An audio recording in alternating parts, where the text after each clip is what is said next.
Welcome back to the Thursday Evening Cowboy Fashion Report. Today I've got on another intoxicating pearl snap shirt and those pearl snaps. This is a very Taliban-ish shade of black. This is 3 inches up a goat's ass. Well, I thought we would talk about comeback lines today. Now, some of my favorite movie lines on some of my favorite movies are comeback lines. For instance, The Mountain Men's with Charlton Heston and Brian Keith, one of the best movies ever made. He asked him one time, well, old Brian Keith, ain't you never been lost? And he said, well, I've been a mite confused a month or two at a time, but I ain't never been lost. And the Cowboys classic, do you eat that much at home? Well, we've been branding cattle all day. That's got to be my favorite. Well, I'm going to go over some comeback lines we've used in real life, me and some of my friends. And a lot of them are comebacks to some questions that were asked by maybe some non-agricultural people that, in my opinion, maybe weren't thinking a whole lot. I don't know.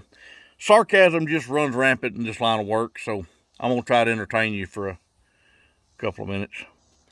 Probably one of the most common questions I ever got asked was, are you a real cowboy? And I'd always say, no, but I've trotted a long way behind some good ones. And then, you know, people like me, we've been known to go into bars, different parts of the country.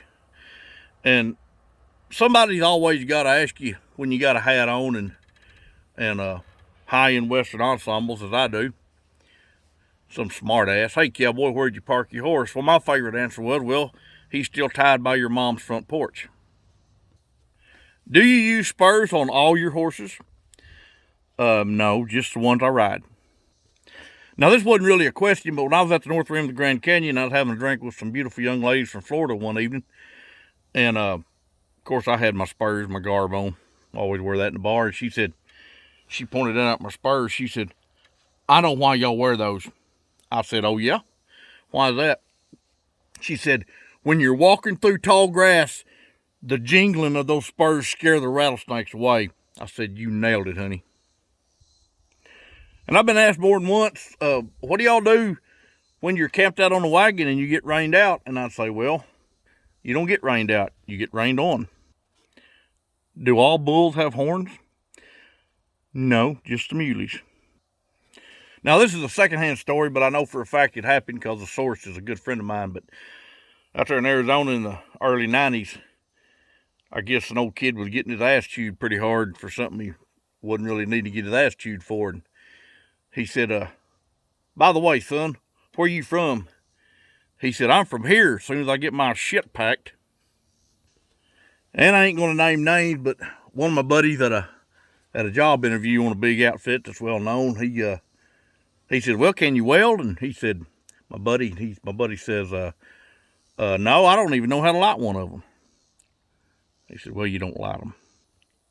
And then I got asked one time by my boss, after he didn't hire enough help to gather some kind of silly yearlings off a wheat patch, and we had to go back and catch some, and broke one of the heifer's legs.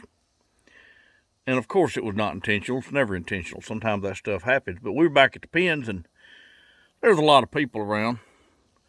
And I think he was kind of wanting to make an example of me. So real loud, he said, well, when did she break it? Was you loading her or dragging her? Or when did it happen? I said, probably right about that point of impact.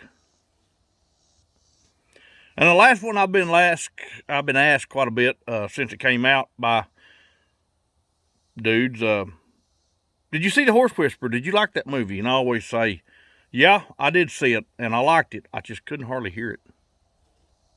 I'll see y'all next week. Keep snapping.